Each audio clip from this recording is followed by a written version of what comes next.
ધાનેરામાં road રસ્તા અને ગટર સફાઈનો પ્રશ્ન તંત્ર દ્વારા તાત્કાલિક કાર્યવાહીની માંગ. બનાસકાંઠા જિલ્લાના ધાનેરા નગરમાં પ્રાથમિક સુવિધાઓની હાલત ખૂબ જ ખરાબ છે. ધાનેરા તાલુકાનું મુખ્ય મથક હોવા છતાં નગરના રોડ રસ્તા તૂટી ગયા છે, ગટરો ઉભરાઈ રહી છે અને સાફ સફાઈની કોઈ વ્યવસ્થા નથી. ચોમાસા પહેલા ગટરો સાફ ન થવાના કારણે ગંદા પાણી રસ્તા પર ફરી વળે છે. મુખ્ય માર્ગો પર મોટા ખાડા પડી ગયા હોવાથી વાહન ચાલકો અને નાગરિકોને અવરજવરમાં ભારે તકલીફ પડી રહી છે. રોજ અકસ્માતનો ભય રહે છે. ધાનેરા તાલુકો હોવા છતાં સ્થાનિક ધારાસભ્ય નગરપાલિકા તંત્ર દ્વારા પ્રશ્ન તરફ ધ્યાન આપવામાં આવતું નથી. અનેકો વખત રજૂઆત કરવા છતાં કોઈ ઉકેલ આવ્યો નથી. તંત્રની આ બેદરકારીના કારણે સ્થાનિક લોકો રોજબરોજ હેરાન પરેશાન થઈ રહ્યા છે.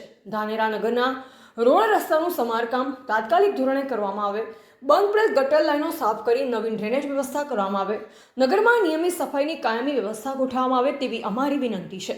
જો આગામી દિવસોમાં તંત્ર દ્વારા નક્કર કાર્યવાહી શરૂ કરવામાં નહીં આવે તો ધાનેરાની જનતા આંદોલનનો માર્ગ અપનાવશે, જેની જવાબદારી સ્થાનિક ધારાસભ્ય અને નગરપાલિકા તંત્રની રહેશે. તો ગુજરાત લાઈવ ન્યૂઝ સાથે એવા રોહિત કે મહેતા.